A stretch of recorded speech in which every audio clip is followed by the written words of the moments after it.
The letter came in a plain white envelope, no different from the stack of bills I pulled from the mailbox every Friday. But when I tore it open, my hands went cold. The HOA, the same group of people who smiled at me during block parties and waved when I mowed my lawn, had sent me a notice.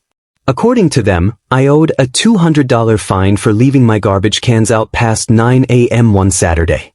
A silly rule, one I thought barely mattered. But at the bottom of the page, in bold black ink, it read, "Failure to pay within 30 days may result in further action, including property lien or foreclosure proceedings." I laughed at first, thinking it had to be some kind of mistake. How could anyone's house be taken over a $200 fine? But the laughter faded when I noticed the official stamp, the HOA's seal pressed into the page like a warning from something bigger than me. That night, I spread the papers across my kitchen table. My wife, Laura, looked at me with wide, worried eyes. "It's just $200, she said. "Pay it and forget about it." But something inside me tightened. I had paid my dues every year, never missed a payment, never caused trouble. I wasn't about to hand over $200 for a rule they seemed to enforce selectively. I'd seen neighbors leave their cans out all weekend without so much as a slap on the wrist. The next morning, I decided to visit the HOA office. Their building sat at the end of our neighborhood, a tidy brick structure with tinted windows and manicured hedges out front. Inside, it was colder than I expected, both in temperature and in tone. 3 officers in identical black uniforms sat behind a long counter. Not suits, not business casual, actual uniforms, like they wanted to remind us they had authority. "Name?" one of them asked without looking up. I gave it. He typed something into his computer, nodded once, and slid a folder toward me. Inside were photocopies of the notice I'd received, plus a ledger of fines dating back 6 months. My name was circled. Next to it, a line read, "Pending action, foreclosure warning issued." "Foreclosure," I repeated, my voice sharp. "Over trash cans? Over $200. The officer finally looked up. His eyes were flat, unreadable. "Rules are rules. Failure to comply results in penalties. It's not personal." I wanted to slam my fist on the counter, to demand answers, but I could feel Laura's voice in the back of my head telling me not to make things worse. So I left, clutching the folder, my heart pounding harder with every step. That night, sleep refused to come. Instead, I sat at the window, staring out at the neat rows of houses glowing softly under the streetlights. Every driveway looked perfect, every lawn trimmed to the same uniform height. And yet, beneath all that suburban perfection, I could feel something darker pulsing. An HOA that didn't just enforce rules but ruled through fear. And in that moment, I realized, if they could threaten me over $200, what else could they do? The real battle wasn't about money anymore. It was about power. And I wasn't sure I was ready for the fight that was coming. The second letter arrived less than 48 hours after my visit to the HOA office. Same envelope, same official seal, but this time the words were heavier, sharper. Notice of intent to foreclose. The date was circled in red, October 15th. That gave me barely 3 weeks. 3 weeks before they would start the legal process to take my home over a $200 fine. My hands trembled as I read the letter aloud to Laura. She covered her mouth, shaking her head. "This can't be legal," she whispered. "They can't do this." But the problem was they could. HOAs weren't just neighborhood committees. They were mini-governments with real power. They had lawyers, bylaws, and the ability to make people's lives miserable. I decided to fight back. That afternoon, I went door to door, asking my neighbors if they had ever received similar fines. Most shook their heads quickly, eyes darting away like they were afraid to even talk about it. A few admitted they had, but they'd always paid, quietly without a fight. "It's easier that way," one man told me, his voice low. "Trust me. Don't stir the pot." But I wasn't ready to roll over. That night, I opened my laptop and searched for stories of HOAs foreclosing on homes.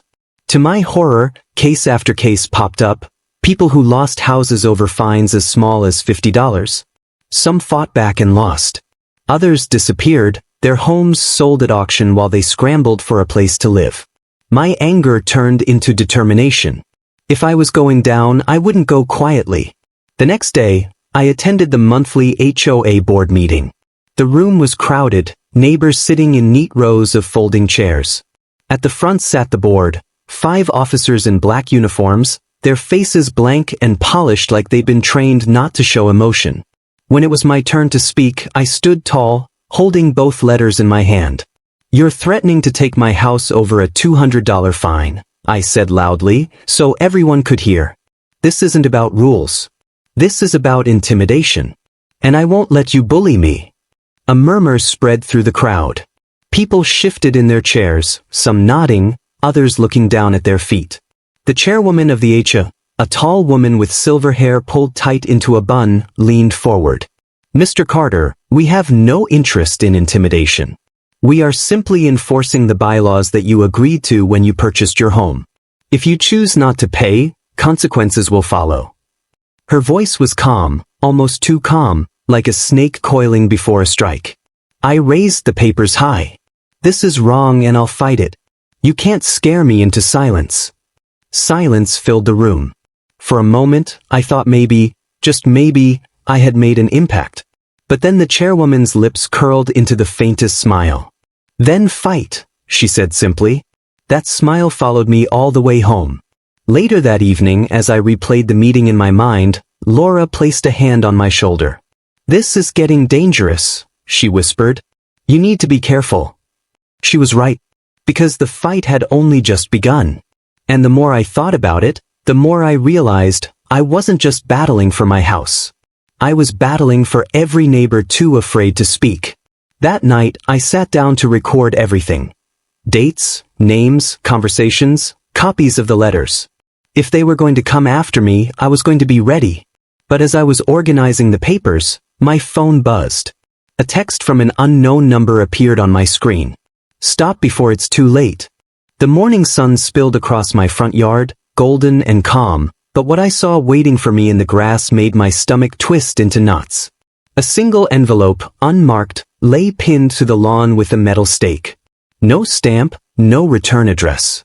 I picked it up with trembling fingers and slid the paper out. Inside was a photograph. It was my house, taken from across the street.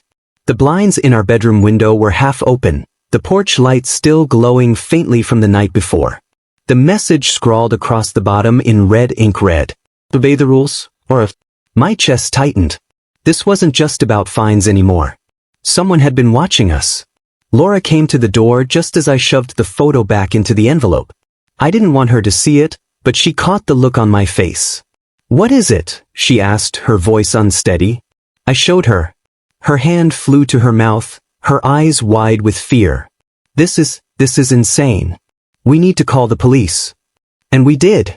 An officer came that afternoon, looked at the photo and frowned. He took notes, promised to file a report, but I could tell by his tone that he didn't think much would come of it. "Could be a prank," he said before driving off. But I knew it wasn't a prank. Not when the HOA had already shown how far they were willing to go. That night, I couldn't sit still. I paced the living room, thinking, connecting the dots. The foreclosure letter. The smile on the chairwoman's face. Now this photograph. It was all linked. They wanted me scared, desperate enough to back down. Instead, it lit a fire inside me. I started digging deeper, combing through HOA documents, searching for loopholes and inconsistencies. The more I read, the more I realized how unchecked their power was. They could fine, lien, and even foreclose, all without needing the approval of a court at first. It was all buried in pages of bylaws homeowners signed without ever reading. But as I studied, I noticed something strange. The HOA's financial records, made public by law, showed thousands of dollars in miscellaneous fees with no explanation. Where was that money going? Who was benefiting? It felt like I was staring at the tip of something much bigger. That weekend, I gathered a few neighbors I trusted, people who had whispered about unfair fines but never dared speak up. We met in my garage with the door closed, the hum of the fluorescent light above us filling the silence. "They can't do this forever," I told them, spreading out the documents I'd collected.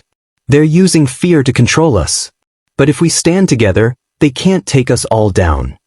The group exchanged nervous glances. One woman, Sarah, leaned forward. "You don't understand. They ruined my cousin's life. She lost her house because she fought them. They find ways, they always win." Her words cut through the air like a blade. But before I could respond, there was a sharp knock on the garage door. We froze. Another knock. Louder this time. I crept forward, my heart hammering, and pulled it open just a crack. Standing in the driveway were two HOA officers in black uniforms. Their faces were expressionless, their arms folded. "Mr. Carter," one of them said calmly, "we'd like to speak with you. Now." The garage fell silent. My neighbors shifted uneasily, fear flashing in their eyes. This wasn't a warning anymore. It was a direct confrontation. And deep down I knew, the real war with the HOA had just begun. The two officers stood like statues in the driveway, their black uniforms almost glowing under the street lamp. My neighbors slipped quietly out the side door of the garage, unwilling to get caught in the crossfire. That left me alone, staring into the unblinking eyes of the men who worked for the HOA. "What do you want?" I asked, my voice tighter than I intended. One of them, a tall man with a scar just under his left eye, leaned forward slightly. "You're making a mistake," he said. "This isn't just about you anymore. Stop what you're doing and we'll make this go away. Keep pushing and you'll regret it." My throat went dry. "Are you threatening me?" The second officer's lips curled into a humorless grin. "No. We're warning you. The board doesn't like people digging where they don't belong." With that, they turned and walked away, their footsteps echoing against the silent street.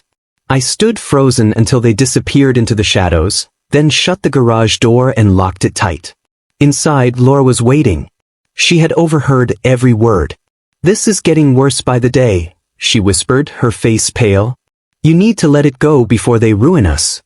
But I couldn't. Not now. Not after what I'd discovered in their financial reports. Something inside me screamed that this wasn't just about a trash can fine.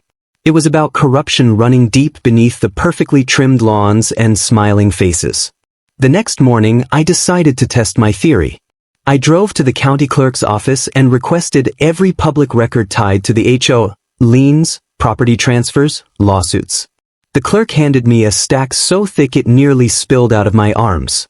I spent hours flipping through page after page, my stomach sinking with every document.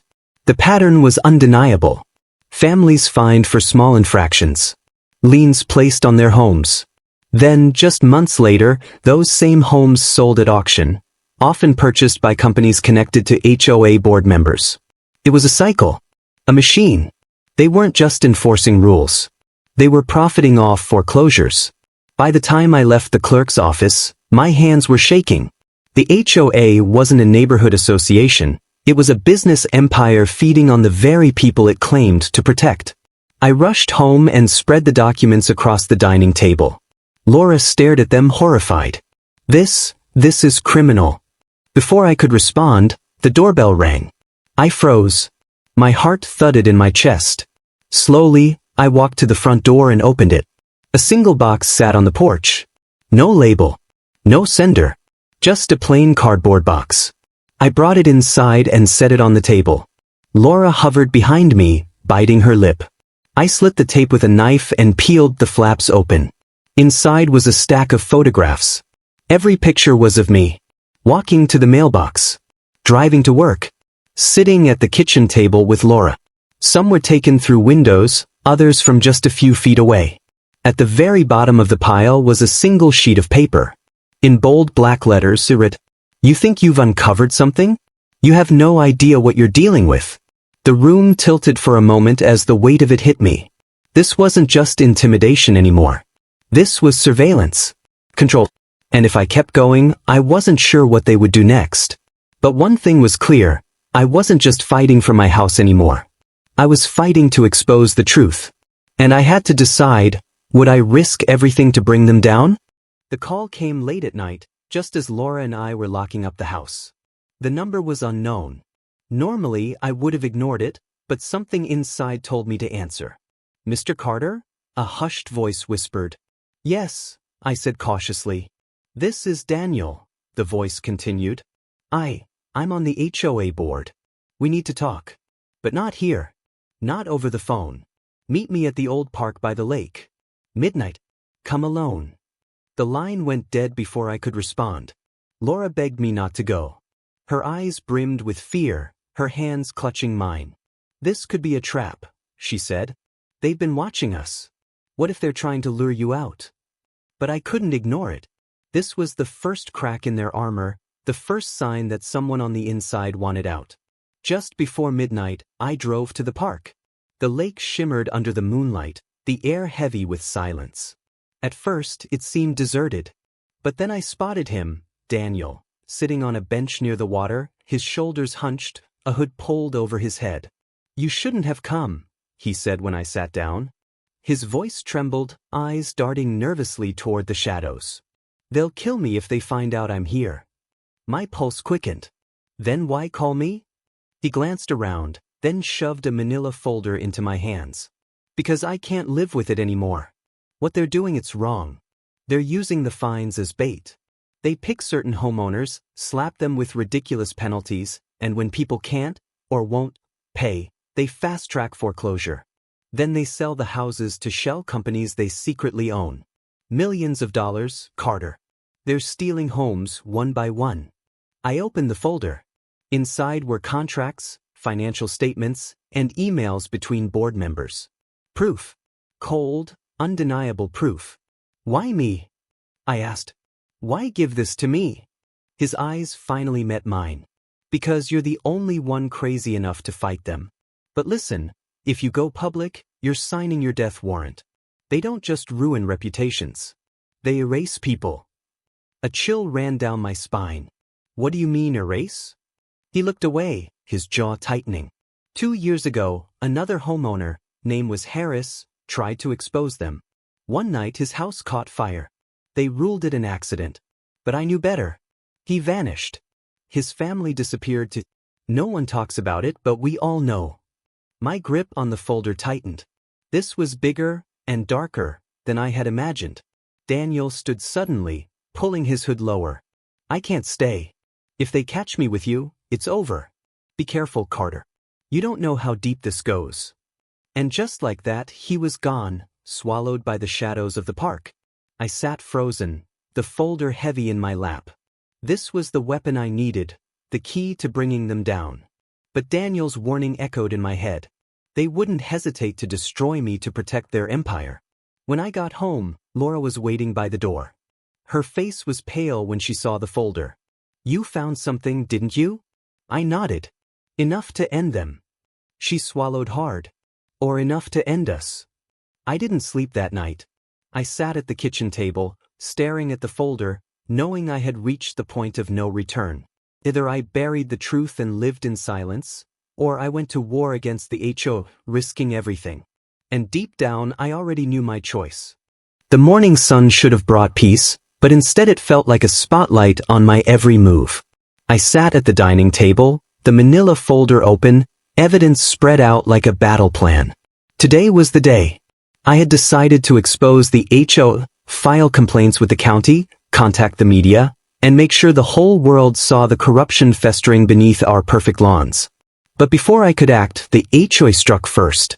It began with the sound of engines outside. I looked out the window and froze.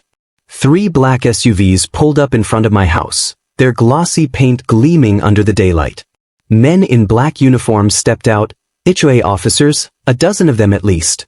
And at the center of it all stood the chairwoman, her silver hair shining like steel. Laura's hand gripped my arm. They're here, she whispered, panic in her voice. A pounding knock rattled the door. Mr. Carter, a voice boomed. You are in violation of HOA bylaws. Surrender your property immediately. They weren't wasting time. They were here to take my house. My neighbors began to gather outside, drawn by the commotion. Some whispered nervously, others filmed on their phones. For the first time, I wasn't just fighting alone. Eyes were on them. Eyes were on me. I stepped onto the porch, clutching the folder in my hand. My voice carried across the street. You're not taking my house. Not today. Not ever. The chairwoman's smile was cold, calculated. You've left us no choice. Resistance will not end well for you. That was my moment. I raised the folder high, letting the pages flutter in the breeze. I have proof. Proof that you've been stealing homes, laundering money, destroying families. If you touch me, if you take one step closer, this goes straight to the press. Everyone will know what you've done. The crowd of neighbors stirred, murmurs rising like a storm. Phones pointed not just at me, but at the officers, at the chairwoman, at the so-called leaders of our community. For the first time I saw it, a flicker of doubt in her eyes. "You think you can win?" she said softly, but the edge in her voice was gone. "No," I shot back, my voice loud enough for every neighbor to hear. "We win. All of us. Together." A neighbor stepped forward, then another, until half the block was standing behind me. Their presence was a wall of defiance. The HOA officers shifted uneasily, glancing at one another. The chairwoman's mask of control cracked, just slightly, before she gave a sharp gesture. "Stand down," she ordered. One by one, the officers lowered their arms and retreated to the SUVs. The engines roared to life, and within seconds, they were gone, leaving only silence, broken by the sound of neighbors cheering. Laura threw her arms around me, her voice trembling with relief. "You did it." But as I looked at the folder in my hands, I knew the battle wasn't over.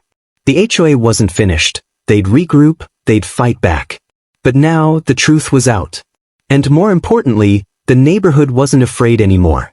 That night, I uploaded the evidence to every news outlet I could find, sent copies to government watchdogs, and shared it online. The story spread like wildfire.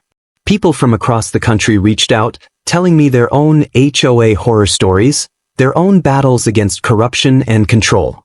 I realized then that my fight wasn't just about saving my house, it was about giving others the courage to stand up, too. Weeks later, when the county announced an investigation into our HOA, I stood on my porch, looking out at the mountains in the distance, the sky glowing with the last light of day. For the first time in months, I felt peace. They had tried to take everything from me for $200. Instead, they lost the one thing they needed most, fear. And as long as I had breath in my lungs, I would never let them win again.